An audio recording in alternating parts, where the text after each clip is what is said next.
Chaque citoyen doit se sentir responsable du devenir de l'ensemble dont il est solidaire et répondre à sa propre conscience. Ai-je fait ce que je devais? Me suis-je forcé de faire mieux chaque jour? Félix Houphouët-Boigny. Comme annoncé la semaine dernière, nous consacrerons la vidéo de cette semaine à la prudence dans l'art de gouverner. Nous nous sommes rendus compte, avec les vidéos passées, que la vertu de la prudence, qu'on peut aussi appeler l'art de bien décider, est une bonne chose pour tous et pour chacun. Cette vertu est spécialement nécessaire quand on doit gouverner, quel que soit le type de gouvernement. Alors, je ne parle pas ici exclusivement du gouvernement des États, mais je parle de la position d'une personne qui a l'obligation de diriger des entités. Ça peut être la famille, ça peut être un service public, ça peut être une association, ça peut être une fondation, etc., etc. Et donc, cette vertu est spécialement nécessaire, comme nous le disions, quand on doit gouverner, quel que soit le type de gouvernement. En effet, lorsqu'on a la responsabilité de gouverner des institutions, des entreprises, des associations ou des personnes, pour ne citer que cela, il est absolument nécessaire de décider et d'agir avec prudence. En cherchant l'information nécessaire, en étudiant les sujets avec sérénité, en puisant dans son expérience et en consacrant du temps à la question donnée. Et ajouter à cela en prévoyant les conséquences de ce qu'on s'apprête à décider et en faisant passer les décisions dans la pratique. À cet égard, il est bon de signaler qu'il est impérieux, lorsqu'on a ce type de responsabilité, développer en soi une grande capacité à résoudre les problèmes. Et au moment opportun, sans attendre que ces problèmes se résolvent seuls. Et sans attendre que ces problèmes s'accumulent ou disparaissent comme par enchantement. On doit se rappeler ce dicton populaire selon lequel le mieux est l'ennemi du bien. Cela veut dire que si une solution apparaît bonne, acceptable, cela suffit. Parce que si on dédie trop de temps à un problème, il sera difficile de résoudre les autres qui vont s'accumuler. Il n'y a pas, comme vous le savez, en matière de résolution des problèmes, une salle d'attente pour se relaxer. Il faut résoudre les problèmes lorsqu'ils se posent. D'ailleurs, il est sage, lorsqu'il y a plusieurs problèmes à résoudre, d'établir ce qu'on appelle un ordre de priorité, pour dédier le meilleur temps au problème le plus grave ou le plus important. Il est aussi important d'exécuter les décisions prises, car, et l'expérience de la vie nous l'enseigne fort bien, si on ne fait pas les choses à temps, au moment opportun, ça ne sert à rien. Et d'ailleurs, lorsqu'on traîne à faire les choses, on va devant des catastrophes. Imaginez par exemple quelqu'un qui va voir le médecin, à qui on demande de faire un examen pour son propre bien, et qui tarde à faire cet examen. Et il se retrouve qu'au moment où il va faire l'examen, on se rend compte que le mal a empiré et que le mal est devenu complètement inguérissable. Et donc, il faut faire les choses en temps voulu, au moment opportun, ce qui suppose de l'énergie. À cela s'ajoute aussi la capacité de prévoir, car toute direction, tout gouvernement a quelque chose à voir avec la conduite automobile.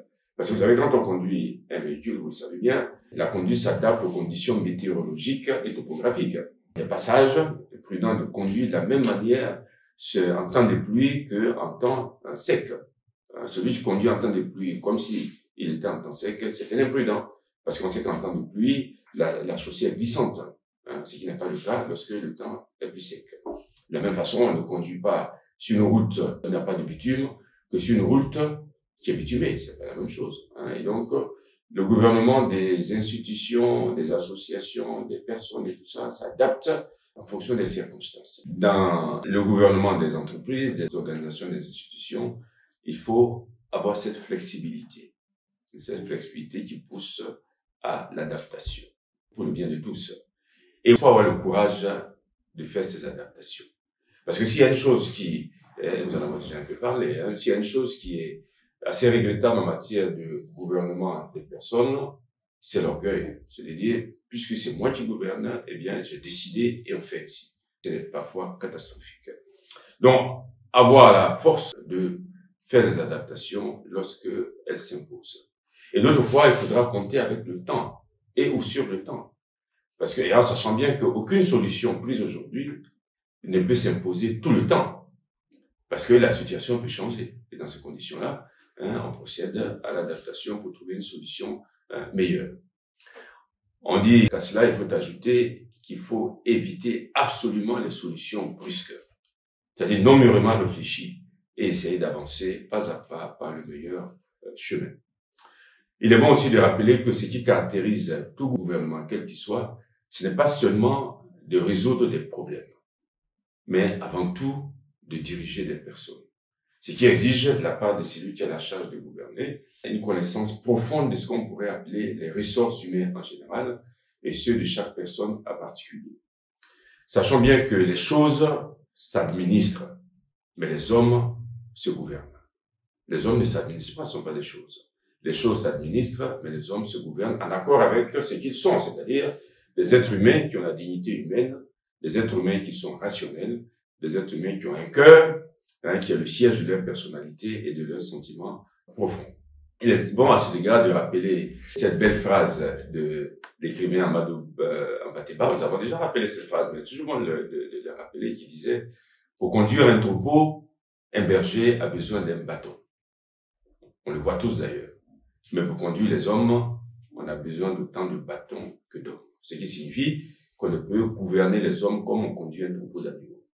Cela appelle de la part de celui qui gouverne de traiter ceux qui gouvernent avec le respect que requiert leur dignité, de compter avec leur raison, parce qu'ils gouvernent des personnes rationnelles, dont certains du reste ont une intelligence supérieure à la sienne, et aussi compter avec leur cœur, car pour faire quelque chose de bien, il faut gagner le cœur des hommes, gagner le cœur et la confiance des personnes.